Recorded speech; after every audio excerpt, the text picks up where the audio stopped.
Olá, pessoal! Estamos aqui para o nosso oitavo episódio do GPSE Cast e hoje com Eduardo Correia. Meu irmão, Obrigado, meu irmão, pelo obrigado convite. pela sua presença aqui. É uma alegria muito grande estar contigo aqui. E antes de mais nada, né, agradecer aí o seu singelo convite, né, de estar conosco aqui e a oportunidade agora está contigo. Meu irmão, quero te agradecer, né, Regi? Nós nos conhecemos aí há bastante tempo. Sim. Tivemos já a oportunidade de trabalhar juntos, né, em projetos na área corporativa, tributária, na área também como parceria de negócios, né? E para nós é uma grande honra e alegria estar aqui. A gente tem visto, né, o seu podcast, o GPSE Podcast, maravilhoso, né? O conteúdo aí cada dia melhor. Então, para nós é um motivo de grande honra estar aqui. Então, o sacrifício para estar aqui é zero. É muito prazer estar com você, meu amigo. Isso é muito bom, né? O Eduardo ele é bem modesto, né? Porque é uma pessoa bem ocupada, né? Veio lá de São Paulo, né? Da minha querida Moca, né? É isso aí. Eu tenho uma história com a Moca, né? Que eu nasci na Moca e casei na Moca, né? Que legal. É verdade, nós já tivemos a oportunidade de falar um pouco disso. Né? Exato, eu amo aquele bairro. Aquele bairro é um bairro muito tradicional, um bairro especial. E fico feliz, né? E hoje, inclusive, com greve aí de metroviários do pessoal do trem aí também, né? Antecipamos 20 minutinhos para chegar no horário. Então, tudo Não, certo. isso aí. São Paulo já é caos, né? Sem nenhum problema, dentro da normalidade, né? Um dia como hoje é atípico, né? Fica mais difícil, mas deu tudo certo. Chegou bem, agora está aqui no interior, tranquilo, em paz, né? Paz. É isso aí. Muito bem. Edu, conta pra gente aí um pouco aí sobre a sua jornada, né? Porque apesar de ser advogado, você também é um empreendedor, né? E eu me lembro, né? Você comentou que a gente se conhece de longa data. E para inaugurar essa parte aí de memória, eu me lembro quando você veio aqui no interior fazer palestra no comercial, divulgando seu trabalho, né, em conjunto com o nosso grande amigo Franco também, né? Franco Takakura, grande abraço para você. Como é que surgiu essa ideia, né, de empreender na advocacia, né? Você se formou advogado e surgiu aí com seu colega Gilberto a ideia de empreender. Então, na verdade, vamos encurtar, né? Mas é uma história que começa lá em 96. Então, eu começo a trabalhar de office boy, né? Então, nós tínhamos essa profissão, né? Que era uma profissão muito comum naquela época. Eu fiz 5 anos como office boy. E eu fui convidado para trabalhar, não sabia muito bem do que se tratava e fui lá. Quando eu fui ver, era um escritório grande de advocacia, lá nos Jardins, que é um bairro de São Paulo, né?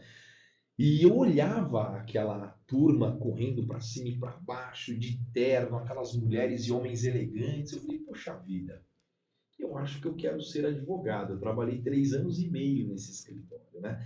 E aí aquilo me despertou essa vontade de fazer o curso de Direito. Comecei o curso de Direito em 2000. E aí logo na sequência eu comecei a fazer um estágio dentro de um escritório de advocacia. Fiquei lá os 5 anos, né? Então eu estagiei os 5 anos no mesmo escritório, também lá na região dos Jardins, um escritório empresarial tributário. Fui efetivado como advogado, e aí 3 anos depois, né, que eu me formei, eu comecei o escritório, o Correia Porto Advogados, que eu acho que nós teremos oportunidade de falar um pouquinho mais à frente, né? Mas é aquela história, Regi, da maioria dos brasileiros, né? Então, meus pais não tiveram a oportunidade de fazer faculdade, nos deu a oportunidade, a mim e a meu irmão, né? E nós, graças a Deus, aí Deus nos deu inteligência, sabedoria para nós honrarmos essa oportunidade, agarrarmos aí com unhas e dentes, e cá estamos, né? Seguindo a nossa jornada, não chegamos ainda onde queremos, né? Mas já chegamos muito longe quando nós olhamos para trás, né? E verificamos de onde viemos. Né? Então, legal. E você é de São Paulo mesmo, Edu? Sou de São Paulo, né? Meu pai é pernambucano, minha mãe paranaense, mas eu nasci em São Paulo, num bairro periférico, em São Mateus, vivi em São Mateus, vivi em Itaquera, né? E depois se transformou em presidente da OAB Seção Itaquera. Né? Isso, na jornada ainda tem essa, né? Nosso trabalho associativo, né? Que a gente vai ter oportunidade também de desenvolver um pouquinho mais à frente aqui, mas acabei também, né? Para pensando na comunidade local, né? Um dia eu fui servir a OAB Itaquera e até que me tornei presidente, fiquei lá por 3 anos, fiz meu sucessor lá e aí Você entreguei inaugurou lá um o nosso prédio, novo. né, novo lá, né? Isso, na época a OAB Itaquera estava numa situação bastante complicada, né? Era uma subseção da OAB no estado de São Paulo bastante esquecida, né? Pela própria OAB São Paulo, mas muito por falta de representatividade mesmo, né? Da época, né? E aí nós tivemos a oportunidade de fazer algo realmente diferente e que se tornou grandioso para a advocacia e sociedade local. Isso é muito bom, isso é bacana. E o Eduardo, né, pai de quantos filhos? Pai da Duda, Da da Duda? Maria Eduarda, né? Está nas mãos de Deus aí, se eu terei mais filhos ou não, né? Mas a Duda, que né, é de você também, é papai, Sim, e então a grande alegria e inspiração, né? Então, sem às dúvida. vezes a gente vê as pessoas, quando a gente fala de filho, a gente vê muitas vezes as pessoas assim, nossa, eu vou aguardar um momento ideal, olha, filho é complicado, filho gera muitos custos e despesas e tal. Mas uma coisa eu tenho que dizer, né, para essas pessoas que possam assim pensar, né? Filho no final do dia, ele é um grande combustível para que nós cheguemos muito mais longe dentro dos nossos projetos, né? Sem dúvida. Porque uma vez que você tem um filho, a sua responsabilidade aumenta, aquele desejo de entregar conforto e uma boa educação também aumenta, e aí você acelera nos seus negócios e você vai muito mais longe. Sem dúvida, você acaba tendo um estímulo, né? Porque Sim. a gente fala muito de motivação, motivo do agir, né? E você tendo filhos, né? A Duda está quantos anos? 7 aninhos. 7 aninhos. Ali você está com 6, então É estão ali, É, pertinhos da idade. E é exatamente. uma idade muito gostosa, a idade das perguntas, né? A Exato. idade dos questionamentos, né? Então, isso é muito bacana. E por que eu perguntei, né, sobre família e filhos? Porque a gente sabe, né, Edu, que a família ela tem um papel importantíssimo na nossa jornada, né? Sem dúvida. Família é fundamental, né? E você saber separar exatamente, né, o seu tempo, gerir seu tempo para que você tenha uma dedicação profissional, que nós somos os provedores, normalmente, o homem é o provedor, nós temos essa função, inclusive, bíblica e Bíblica, cristã, né? sim. Mas sem esquecer de dar a devida atenção para a sua família, não só a sua família constituída, mas também a sua família de origem, que são seus pais, seus irmãos, né? É nossa base, é nosso tudo, né? Se nós não estivermos aqui, nós acabamos no dia a dia, servindo tanta gente, por que não, né, servir com atenção à nossa família, né? Você está aqui, um ato de bondade, né? Você está servindo de alguma maneira as pessoas com seu conteúdo e também servindo aqueles que vocês dão a honra aí de convidar para participar do seu podcast. Então, nossa vida é um eterno serviço, né? E quando a gente olha a vida sob essa perspectiva, você realmente consegue viver com mais felicidade, né? Como diz aquele filósofo, né, o Clóvis de Barros, ele diz que servir é o filé mignon da vida, e eu acredito nisso. Eu também concordo, gosto muito dos pensamentos dele, né? E o que você comentou é verdade, né? Quando a gente entende, né, a lógica da vida, né, que é servir, né? É bíblico isso, que em geral, né, a gente ouve muito, né? Seja interessante sem ser interesseiro, né?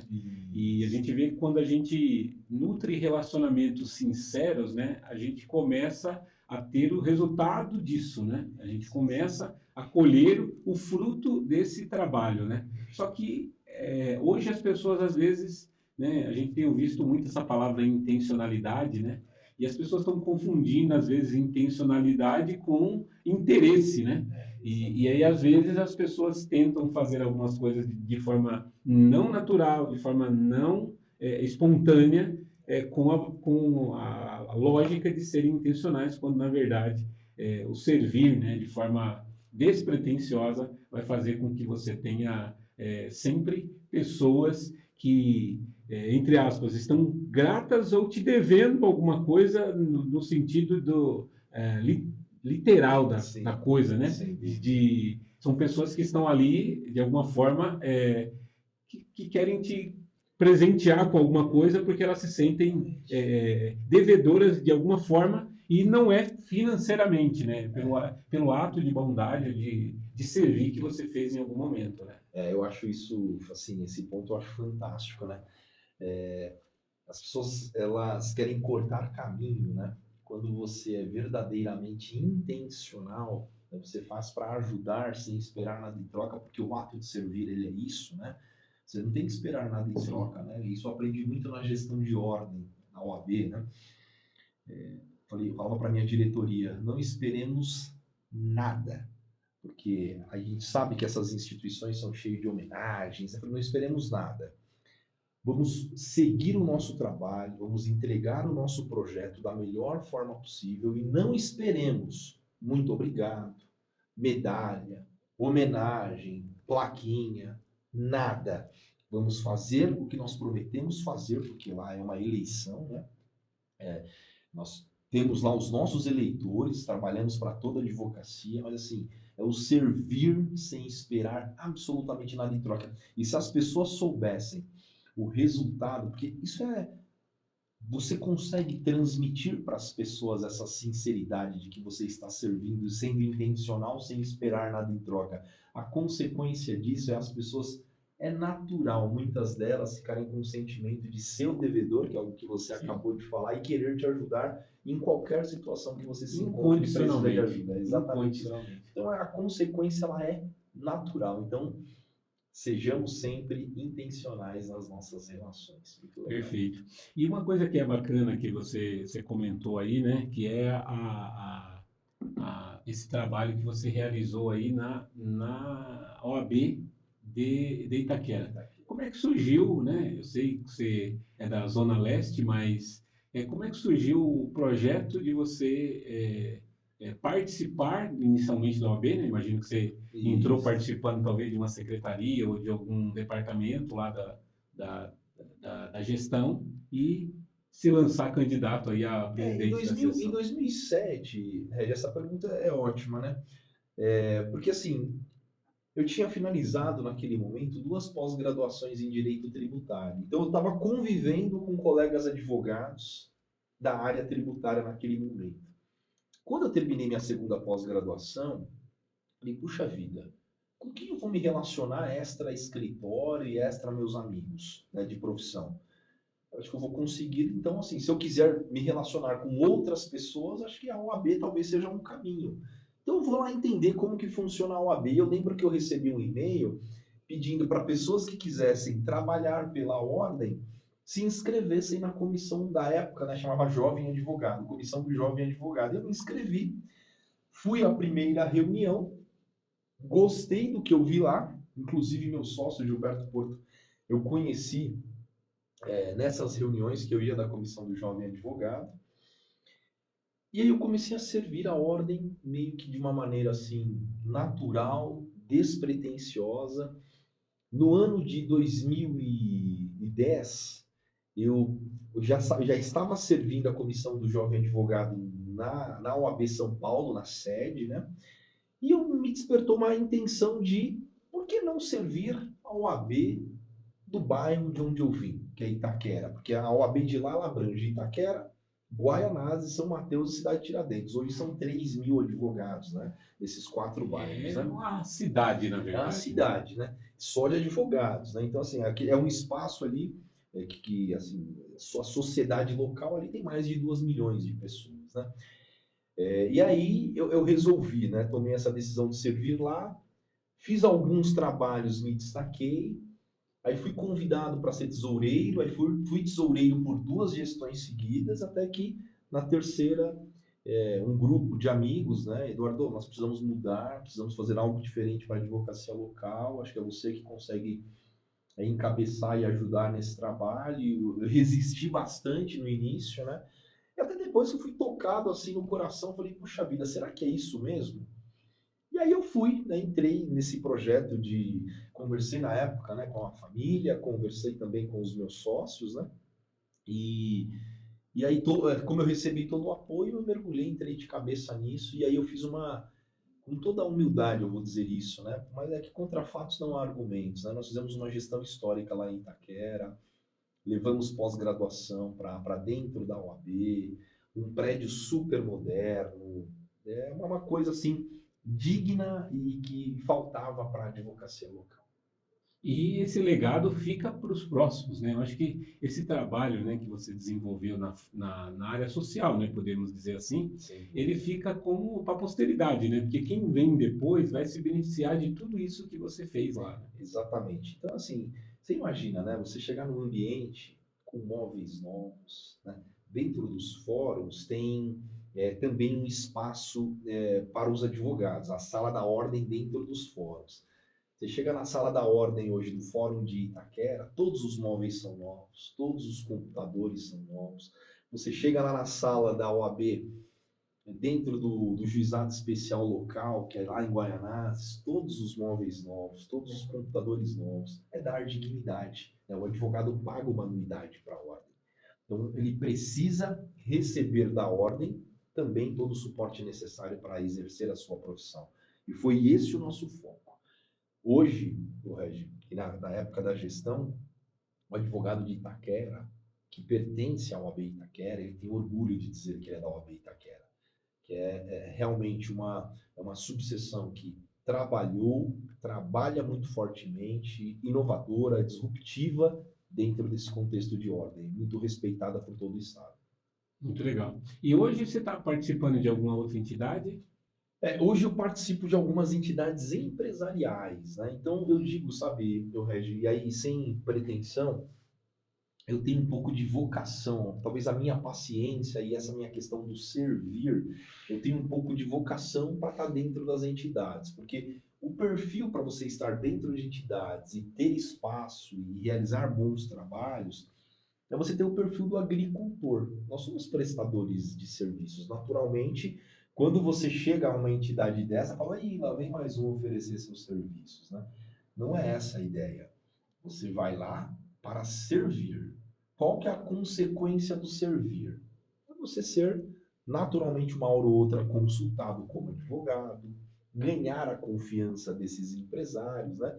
E então você sair desse perfil caçador para o perfil agricultor, deixa eu servir, independentemente do que vai acontecer. Com o passar do tempo, com o passar dos anos, as pessoas olham e verificam que é intencional, né, aquele trabalho que você realiza, e na consequência disso é você ser contratado por essas pessoas. Claro que, o Regi, não sejamos, né, inocentes, né? O Eduardo só foi lá para servir. Eu fui primariamente para servir. Mas se eu puder também servi-los com o que eu sei fazer de melhor, que é a advocacia empresarial e tributária, farei com o maior prazer também. Então, existe uma intenção, existe um ponto assim, olha, se esse servir gerar essa consequência para mim vai ser bom, mas eu estou lá para servi-los e tenho feito isso em algumas entidades, né? É isso, acho que é muito bacana, né? Eu já falei, acho que em outros podcasts aqui, quando eu comecei a dar aula, né? O intuito foi o mesmo, né? Você transmitir o conhecimento que você tem. E com o passar do tempo, você vai adquirindo cada vez mais habilidades, né? E o que é interessante nisso, Eduardo, é que eu posso falar, mais da metade dos meus clientes vieram de ex-alunos. Olha só que legal. E aí, se a gente for olhar, né? O ticket de quanto ganha um professor. Pouco. Exato. Você não está lá por isso, né? Não. Eu lembro que várias vezes eu fui questionado por colegas professores, né? E falaram assim, nossa, mas você não reclama das condições aqui da faculdade e tal? Assim, olha, eu saio de casa todos os dias, né? Com a seguinte ideia. Eu fui convidado para fazer propaganda do meu trabalho e estou sendo remunerado por isso. Então, eu dei aula em faculdade por 10 anos, com essa visão. E aí, quando eu olhava o contra-cheque, vinha aquela voz assim, mas Reginaldo, você está ganhando credibilidade perante pessoas que vão ser seus clientes. Então, esquece o contra-cheque. Nesse momento, não é o contra-cheque que importa. Então, essa questão de propósito, da intencionalidade, ela é uma coisa muito importante. Porque quando você vai olhando na jornada, eu falo que hoje a gente ouve muito essas palavras que não era muito comum na nossa época. Mas a gente fazia sem saber. A gente já fazia, porque eu falo assim, quando você está numa entidade sem fins lucrativos, eu sou palestrante também de uma entidade lá de Osasco, que cuida de menores carentes, né? Desde 2015 eu fui guarda-mirim e hoje eu sou palestrante lá dessa entidade, já são 8 anos, da Juventude Cívica de Osasco. E uma das coisas que é interessante é que hoje eu encontro pessoas que assistiram a minha palestra há 6, 7, 8 anos e entram em contato comigo e dizem, não sei se vai lembrar de mim, porque a cada turma são 400 jovens. Uau. Então, são 2 por ano, então são 800 jovens por ano, vezes 8 anos, nós estamos falando em mais de 6 mil pessoas que eu dei de aula lá. Então, é impossível você lembrar do rosto de todo mundo, mas a pessoa que assistiu a sua palestra e aquela palestra, o seu trabalho impactou ele não vai esquecer, Eduardo. Acho que isso é muito bacana. Às vezes eu encontro pessoas que me cumprimentam. Nossa, outro dia eu estava... isso é bem bacana, né? Outro dia eu estava com uma cliente que ela pegou e falou para mim assim, Isnaldo, você não acredita, eu queria fechar minha empresa. E antes de dormir, eu falei para Deus, amanhã eu vou encerrar minha empresa. Aí eu entrei para olhar o Instagram e tinha um post seu. Não desista da sua empresa. Uau. Aí ela pegou no outro dia e falou para mim, nossa, era o que eu precisava ouvir. Ela falou assim, você não acredita. Aí eu desmanchei em choro. Eu falei assim, nossa. E eu estava cansado. Aí você comentou do servir, né? Eu estava cansado. Eu falei assim, nossa, tem que fazer um post hoje. Nossa, mas eu vou deixar para amanhã. Se eu tivesse deixado para amanhã, a pessoa tinha fechado. Ela teria fechado. Cara, eu acho isso, assim, fabuloso, né? Eu tenho esse prazer, né, muitas vezes, de ser cumprimentado. Inclusive, recentemente eu fui ao AB Itaquera, a convite dos meus amigos lá, palestrar sobre empreendendo na advocacia e também uma conexão com inteligência artificial. Fui lá falar para os jovens advogados, muito bacana, aliás. E quando eu chego lá, pessoas vindo me cumprimentar. Pô, doutor Eduardo, tudo bem? Cara, eu não sei quem é. Uma vez você me mandou, uma vez você me recebeu, uma vez você... Cara, eu não sei quem são, assim. Claro, você tem aquela lembrança meio falha, assim, da fisionomia das pessoas, mas você não sabe exatamente o que você fez por elas, elas estão ali te agradecendo. Cara, isso é muito gratificante. E parece que, assim, parece que a sua vida está valendo a pena naquele momento, né? Não, sem dúvida, porque em vários momentos, né, na vida de empreendedor, né, Eduardo, a gente passa por diversas questões, né, que a gente vai entrar aí nessa questão, né, a gente estava falando da sua jornada. Quando a gente entra nessa parte da educação e a influência acadêmica, ela acaba fazendo com que a gente acredite, né, que vale a pena a gente transmitir esse conhecimento, porque o que seria o conhecimento se ele ficasse preso na gente, né? Exatamente. A gente fala também que vive um mundo agora, né, um mundo do compartilhamento, um mundo de colaboração. Tudo está na internet praticamente. Você ainda vai ficar com aquela mente, aquela cabeça de antigamente, ficar retendo informação. Entregue o ouro. Isso também é bíblico. Pode entregar o ouro. Fica à vontade. Não fique omitindo, sonegando informações para as pessoas daquilo que você sabe fazer e te faz próspero. Permita com que outras pessoas também o sejam. Não tem problema. Eles não vão ter espaço para todo mundo. Sim. Não tenha medo, entregue o ouro e Deus vai multiplicar isso na sua vida. Fique tranquilo. Isso é muito importante, porque tem algumas pessoas que imaginam o seguinte, não vou falar isso não, vou omitir. Quando, na verdade, quanto mais você transborda, né, mais você vai ser recompensado. É isso, né? Mesmo. Que é o tal do galardão, né? Se você acreditar que aquilo que você está fazendo vai trazer resultado para as pessoas, você com certeza vai ser agraciado com isso. Né? E falando um pouco, Edu, da sua formação, você se formou na PUC, né? Primeiro eu fiz uma graduação na FMU, me formei em 2004. Na sequência eu fiz uma pós-graduação em Direito Tributário na PUC de São Paulo. Depois, na sequência, eu fiz uma segunda pós-graduação em Processo Tributário, né, no Instituto de Ciências Sociais, o Instituto Internacional de Ciências Sociais, que é uma escola do professor Ives Gandra, né, Martins. Sim. Então essa é uma escola coordenada. Famoso jurista, né? Famoso jurista, né, nacionalmente, internacionalmente conhecido. Aí dei uma segurada, falei, bom, agora vou me dedicar ao escritório full time, e há poucos anos depois me surgiu a oportunidade de fazer o mestrado. Aí eu participei do processo seletivo da Fundação Getúlio Vargas. Eu lembro que o investimento era muito alto e, e eu lembro também de pessoas que faziam um curso dizendo para mim que os alunos eram muito qualificados, né? Tanto que eles aceitavam apenas na época alunos que tinham no mínimo 10 anos de formado, né? Ou seja, alunos menos experientes não eram nem aceitos no programa, né?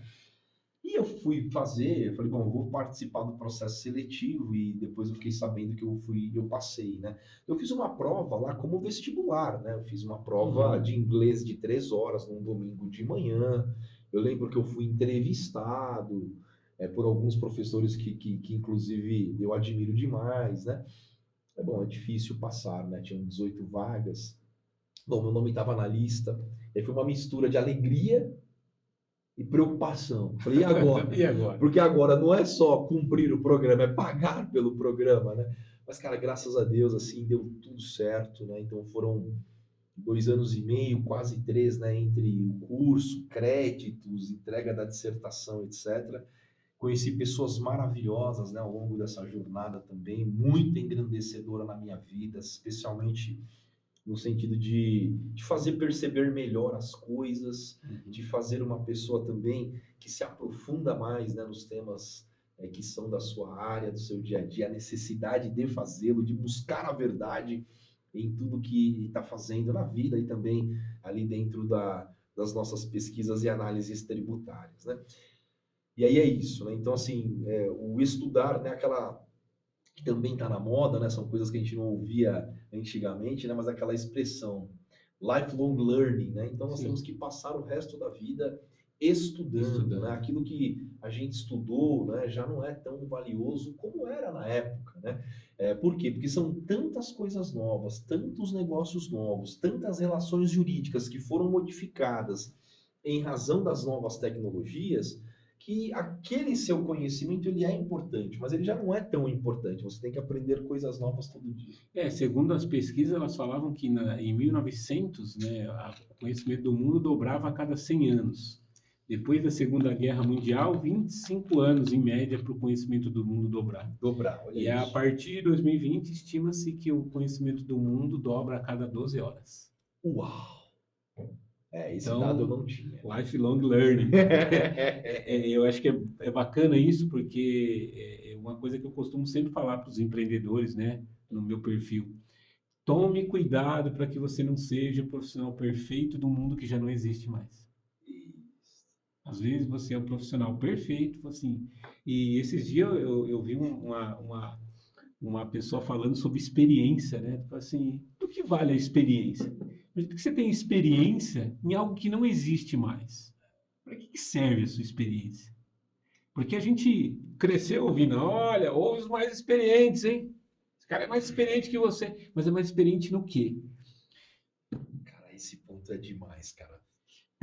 Aí, cartório, né? Aqui nós estamos numa sede que era Cartório. um cartório. Sim. Aí, aquele escrevente das antigas se depara com um jovem e fala assim, ó, eu faço há 20 anos isso aqui, o que você faz?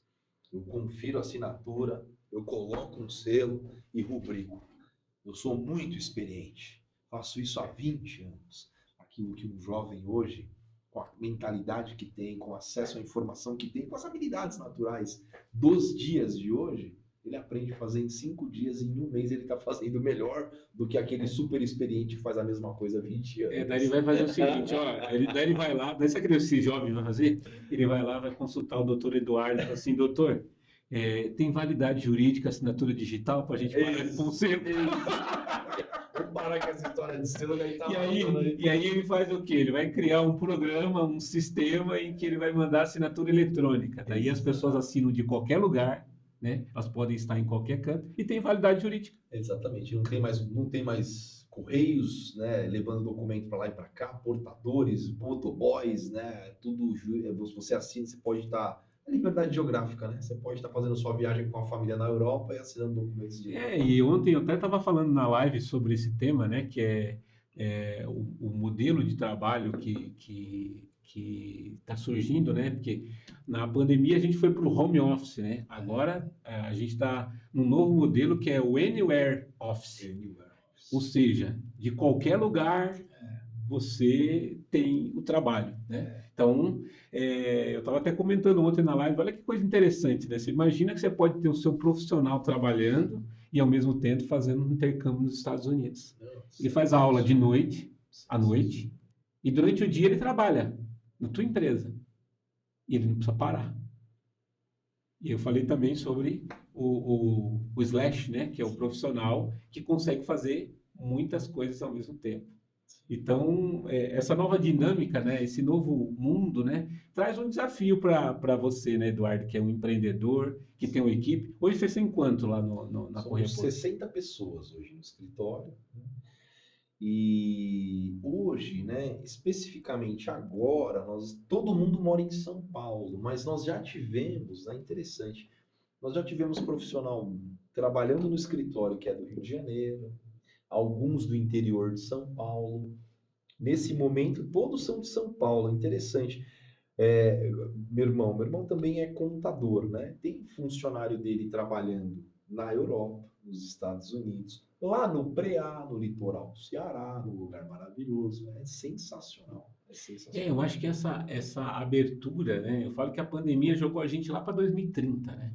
Porque muita coisa, né? Inclusive saiu ontem, acho que o prêmio Nobel para o pessoal que fez a vacina. Então, quer dizer, o mundo inteiro teve que se mobilizar para reaprender, né? Eu lembro que o tema da minha redação da faculdade foi o importante é aprender a aprender. Isso lá em 2001. Aprender a aprender. Então, em 2021, a gente está nessa mesma lógica. E o mais importante, a gente tem que desaprender de algumas coisas. E reaprender. E reaprender. Coisas novas. Para quê? Para que a gente possa estar sempre em movimento, né? Isso acho que é muito bacana. O mundo de hoje é isso, né?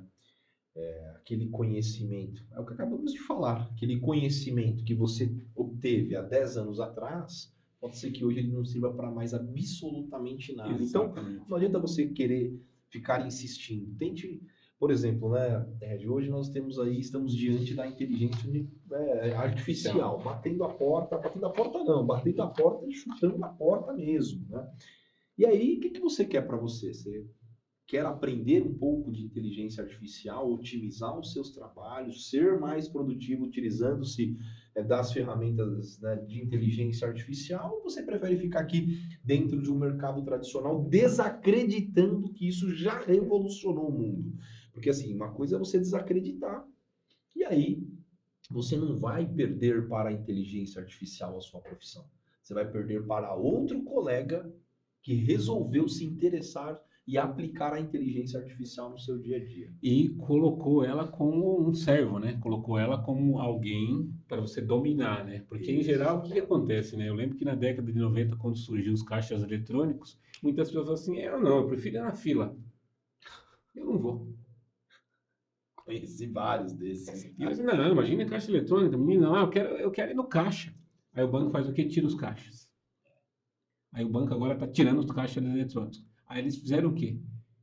Colocaram um aplicativo gratuito no seu celular. Olha que bacana. Num celular que você precisa comprar e na internet que você precisa pagar. Ou seja, transferiu, né? E não tem nada de grátis. E detalhe, se o seu celular ficar antigo, olha, não damos mais suporte para esse tipo de aparelho. Então você continuar usando o nosso programa, você precisa atualizar o celular. Então, se você olhar, o tempo passa e se a gente não ficar atento, a gente fica pelo caminho, né? E na sua área jurídica, né, que assim como a área contábil, que eu trabalhei durante muito tempo, são áreas bem tradicionalistas, né? Então, são pessoas que já estão muitas vezes durante muito tempo, né, 40, 50 anos na profissão. Quais são os desafios, Edu, né, no caso para a Correia Porto e para você, né, que ainda é muito jovem ainda, mas que está vivendo aí uma transição, né? Porque nós somos filhos aí dos baby boomers, né, que nasceram no pós-guerra e que a gente teve uma criação diferenciada e agora a gente está na era realmente da inteligência artificial.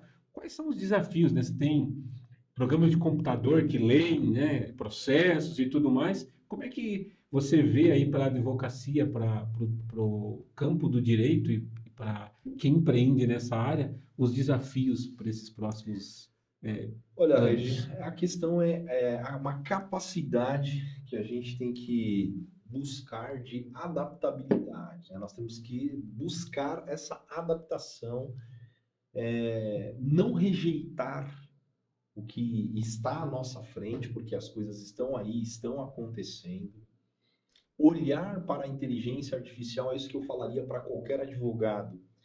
Olhe para isso ainda sem preocupação, mas olhe com critério. O advogado e os mais experientes, especialmente, eles têm um vocabulário bastante rico e para isso a inteligência artificial os favorece, porque, por exemplo, nós estamos num mundo, não começou a inteligência artificial com o início das atividades da OpenAI, né, que é a proprietária do ChatGPT, que lançou em novembro, em janeiro foi adquirida praticamente na sua integralidade pela Microsoft. Não foi ali que nasceu a inteligência artificial. A inteligência artificial é de algumas décadas atrás, já se falava de inteligência artificial, e na nossa rotina, nós já sofríamos ali as consequências e aplicações do nosso cotidiano com inteligência artificial e a gente nem percebia. É que agora democratizou o acesso. É só isso. E agora, quando democratiza o acesso, é como se nós estivéssemos todo mundo no 0 a 0. Quando lançou a internet, que deu uma virada de chave no mundo, né? Globalização, internet, ali estava 0 a 0. Quem olhou para aquilo com seriedade, quis entender a lógica daquilo e passar a se relacionar utilizando-se dessa ferramenta, foi bem, se deu bem, gerou insights, novos negócios surgiram a partir dali. Com a inteligência artificial é a mesma coisa. Para você ter uma ideia, na nossa área, e aí isso depende o quê? De criatividade e depende também de você ter um bom vocabulário e compreender a lógica da inteligência artificial. Recentemente, testando inteligência, eu tenho feito isso diariamente. Eu coloquei uma petição inicial, que é uma petição que dá início a um processo. Do outro lado, eu coloquei uma sentença e fiz o meu prompt, que é o comando que você dá para o chat GPT. E disse, estamos diante, primeiro, atue como um advogado processualista, especialista em processo civil e tributário, e, com fundamento no dispositivo tal, verifique se cabe o recurso tal. E aí eu fiz um comando ali bem feito, né? E aí, daqui a pouco, em alguns segundos, o chat GPT me responde, Eduardo, não cabe embargos de declaração, porque analisando aqui a petição inicial e a sentença, não há omissão, não há obscuridade, não há contradição e não há erro de fato na sentença quando analisada, né, em contraponto com a petição inicial deste processo. E explicou para mim por que não cabia. Quando eu pedi para um advogado olhar, ele olhou também e disse não cabe embargos de declaração. E aí eu disse, ChatGPT, já que não cabem embargos de declaração, com fundamento no dispositivo tal do Código de Processo Civil, elabore o recurso de apelação. E eis que me sai em um minuto, o recurso de apelação do outro lado. Eu disse, esse recurso de apelação está muito simples. ChatGPT, articule melhor, ele fez tudo correto, tá? A parte que tinha que interpor o recurso, o endereçamento para o juiz, a estrutura da petição ele fez idêntica, e como é uma petição mesmo. Só que os fatos ele colocou em 2 parágrafos. Eu falei, ChatGPT, por favor, desenvolva, vírgula, articule melhor os fatos. Eu queria que você articulasse os fatos para que tivessem 8 parágrafos, de uma maneira simples e objetiva, contando exatamente, enfim. Aí traz uma nova versão. Depois eu peço, olha, no tópico do direito, desenvolva melhor, citando os dispositivos legais, ele desenvolveu melhor, sem brincadeira, né? Em menos de 10 minutos, tinha sido feita a análise se cabia embargos de declaração e tinha saído do outro lado um recurso de apelação. Aí eu fui na equipe, do escritório, da área de contencioso tributário, e perguntei, numa situação como essa, quanto tempo vocês demorariam para verificar se cabe embargo de declaração e em quanto tempo vocês elaborariam um recurso de apelação? 1 dia e meio a 2 dias. Agora, Eduardo, em 10 minutos, saiu perfeito? Não saiu perfeito. Mas se eu gastasse mais 10, eu teria algo melhor do que o supostamente perfeito. O segredo que é interessante que você está falando do chat GPT, né? E é fantástico que você acabou de falar, é aquilo que a gente aprendeu na vida. Na verdade, o chat GPT nada mais faz do que o seguinte: o segredo está na pergunta. Está na pergunta. Advogado tem que saber pedir. Para o chat GPT, pode colocar isso, pode. Assim, a necessidade de perguntar bem, com detalhes, ainda que você seja redundante, é assim que você tem que trabalhar. Existe uma lógica, né, para você imputar comandos. E você, como que você aprende? Eduardo, mas como você aprendeu isso? Lendo e fazendo. Não tem segredo. Nós sabemos ler. Nós sabemos interpretar o que a gente lê. É você ler e aplicar o seu conhecimento que você está aprendendo. É básico desse jeito. Agora, que horas você faz isso? Amigo, com certeza, não é das 9 às 18. Porque essa hora eu estou fazendo o básico. O que todo mundo faz. Fazendo o básico. O extraordinário é após as 18 e muito antes das 9. Sem dúvida. Isso aí. Não, isso é verdade. Acho que é importante falar que se você quer fazer alguma coisa extraordinária, se quer ser extraordinário, você tem que fazer alguma coisa extraordinária. Em horário extraordinário. Fora do normal, né? Porque o normal todo mundo já faz, é o básico. É o básico, todo mundo já faz. Então, essa questão, né? Você vê, uns se assustam com o chat GPT e outros domam ele. É a mesma coisa que acontece com o dinheiro, né? Tem pessoas que ficam com medo do dinheiro, né? Ou da falta dele, e tem pessoas que dominam o dinheiro e ele passa a servi-los, né? E isso é muito interessante. Edu, considerando ainda a realidade hoje da sua empresa, o que você espera aí para os próximos anos aí para onde você acha que a Correia Porto está indo? Vamos lá. Edu, vamos supor que a pergunta fosse: você planejou o Correia Porto? Não. Eu tive vontade de ter um escritório de advocacia especializado em direito tributário. Agora, planejar ter o Correia Porto eu não planejei.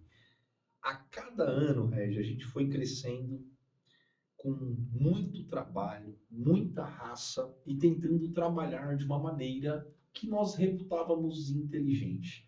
Né? Então, poupando recursos, ou seja, tentando entregar mais, gastando menos. Né? Em todos os aspectos, né? Desde o aspecto da entrega de um projeto, da entrega de um produto, até a captação de um novo cliente, né? Ou de uma nova, de um novo projeto. Então, hoje, né, o escritório, nós já tivemos assim alguns grandes objetivos. É um escritório que ele cresce de maneira sustentável, é um escritório que ele tem bastante tecnologia embarcada, é um escritório com os seus dados muito bem organizados. Então, assim, hoje, qualquer informação que você queira do meu escritório, você como contador, você terá essa informação on time, porque nós temos isso de uma maneira bastante organizada. Nós somos um escritório que investe bastante em back-office, nós temos uma diretoria ali administrativa e financeira bastante competente. Queremos continuar servindo as empresas, né? São nosso grande público aí são empresas de médio e grande portes, né? Então, empresas tributadas pelo lucro presumido, lucro real, né? Onde a gente consegue transitar com muita tranquilidade. Nós lançamos, em razão da dinâmica do mercado tributário, quase todo mês tem algum produto novo nosso aí dentro das nossas, entre aspas, né? Porque não é mercado advocacia, mas nós temos ali dentro do nosso paper ali, da nossa prateleira de serviços ali, alguma coisa nova que a gente está ofertando para melhorar o trabalho das empresas, a dinâmica das empresas também.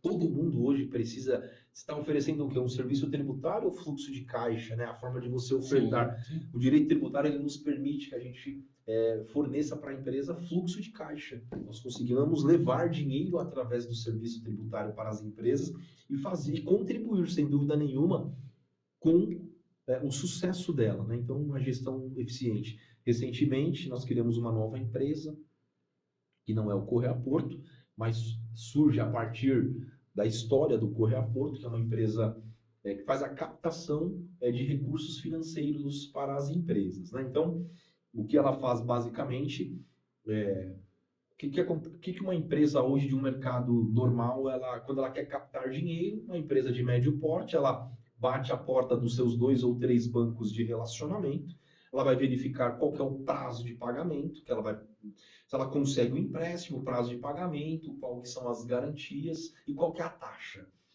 Nem sempre ela vai contratar o banco que lhe dá a menor taxa. Às vezes ela quer contratar o banco que lhe cobre a menor garantia, né? E ela se restringe sempre a esses 2, 3 bancos com os quais ela se relaciona. Poucas opções. Pouquíssimas opções. E hoje nós temos uma plataforma que nos permite nos relacionar com mais de 60 instituições financeiras no Brasil inteiro. E a gente, mesmo sem aquela empresa ter o relacionamento com essas instituições financeiras, a gente consegue colocar na plataforma, conectá-la com aquela instituição financeira que tem para aquele problema a menor taxa, a menor garantia. Então, após a empresa fazer essa sua liçãozinha de casa, que é o básico, né, nós entregamos para ela algo ainda mais atrativo e damos a consultoria na área financeira. Então, a empresa, ela nasceu em janeiro e que ela já tem está com um backlog lá de quase 80 milhões, né, de pedidos em andamento e pelo menos metade deles para serem já que serão deferidos, né, ao longo do ano de 2023. É muito bacana. Nós ganhamos um FII, mas Eduardo, o que isso tem a ver com a advocacia tributária, né? Primeiro, o Correia Porto tem uma carteira de clientes, então nós temos aqui, né, um canal de prospecção para essa empresa gigante, né, grande, né, relevante. E também qualquer empresa nova que venha através dessa nova empresa, qualquer novo cliente que ela tenha, naturalmente vai ser absorvido também pelo Correia Porto, né? Porque uma vez que você levou para essa empresa que é capital de giro, né? Até para naturalmente ela vai se Abre comunicar. outras portas. Isso é muito bacana, porque uma das características do empreendedor que é atento é não ficar preso num único produto, né? Não ficar preso, ter uma esteira de produto, né? E você, Exato. fazendo essa diversificação, você começa a ter uma oportunidade de trazer empresa de forma natural através de um produto que acaba sendo uma isca, né? Para Exatamente. trazer E mais ajudando leads. todo o ecossistema empresarial. Sem Né? dúvida. Porque você imagina, né? Às vezes a empresa não tem mais, né, naqueles bancos com os quais ela se relaciona, ela não tem mais possibilidade de captação. Exato. E você ajudá-la de alguma maneira, isso é muito gratificante. Isso faz toda a diferença, né? Isso, com certeza. Edu, você que é um grande especialista tributário aí, e uma das questões principais das empresas é como pagar menos tributos, menos impostos. Que conselho você dá para os empreendedores que estão sempre insatisfeitos, né? Podemos dizer assim, com a grande carga tributária no Brasil, né? O que eu diria, Regi, é assim, não sejam conformados com a carga tributária. Nós estamos num país complexo, de legislação extremamente complexa e que, por sua complexidade, naturalmente geram oportunidades.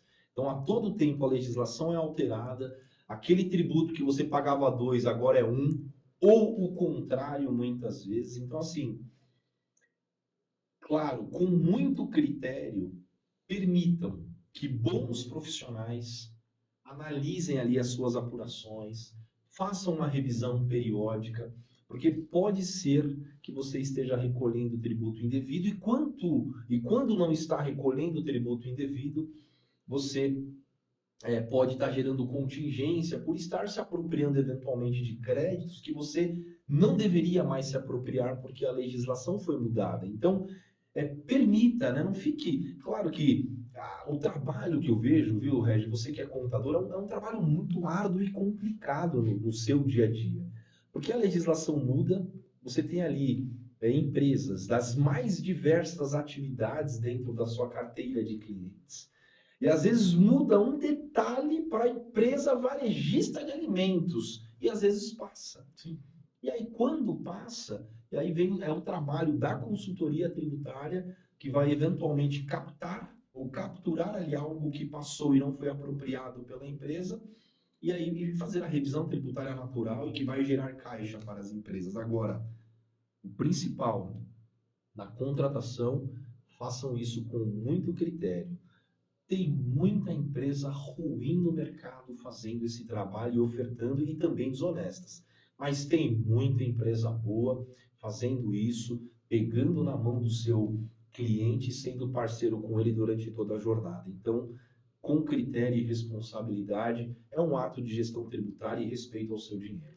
Perfeito. E para a gente entender melhor esse caso, qual que é a dica que você dá para fugir dessas más empresas ou fugir de armadilhas, né? A famosa mágica tributária.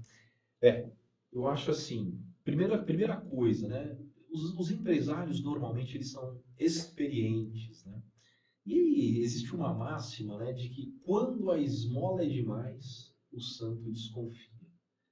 Surgiu dúvida? Coloque seu contador à mesa. Normalmente o empresário tem o contador como seu primeiro homem de confiança ali, né? A gente vive isso no nosso dia a dia, né? Deu dúvida, não passou confiança? Chame seu contador para corroborar. Continuou com dúvida? Procure um outro prestador do mesmo serviço para você fazer comparações. Mas não caiam, não. Quando a esmola é demais, o santo desconfia. Traz o seu prestador para o risco também. Se ele aceitar um risco, é porque ele confia no trabalho dele. Então, existem formas ali de você travar e contratar bem. Perfeito. Edu, estamos nos aproximando aí do nosso final do podcast. Passou bem rápido, né? Essa nossa conversa. Que conselho você daria aí para as pessoas que estão entrando no ramo do direito e que querem empreender, né? Porque tem sempre pessoas desejando empreender na área que você já está atuando. Qual conselho você daria? Perfeito. Primeiro, nunca deixem de estudar.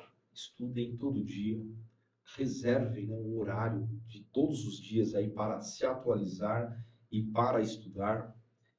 É só estudando, não estudem só direito, né? Então, qualquer assunto de desenvolvimento pessoal é sempre bem-vindo, porque quando você lê algo novo que foge ali da sua área, isso te gera bons insights para você aplicar na sua vida profissional, né?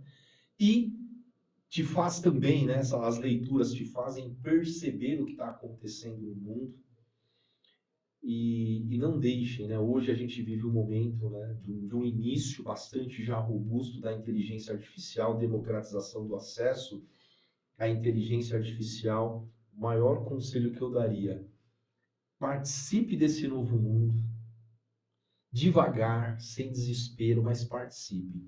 Porque daqui a um ano, se você não participar, pode ser que você esteja totalmente fora de contexto a ponto de não conseguir mais exercer a sua advocacia de uma maneira competitiva, porque às vezes você tem ali no seu escritório 10 advogados e tem o seu vizinho trabalhando com o dobro de casos que você com 4 pessoas, né? Porque eles são escritórios que se atualizaram e, portanto, são muito mais produtivos. Então, você não vai perder ali espaço no seu mercado em razão da inteligência artificial, mas sim por tê-la ignorado.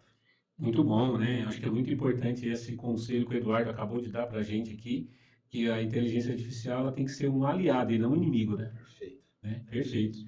Considerações finais, meu querido Eduardo. Foi muito bom esse papo contigo. Tens a palavra aí. Primeiro, mais uma vez, eu quero agradecer a você, Regi, a toda a equipe da JPSE que nos receberam GPSE. aqui. GPSE. GPSE. Isso, GPSE. GPSE. Isso. Que nos receberam aqui de braços abertos, né, com muita educação.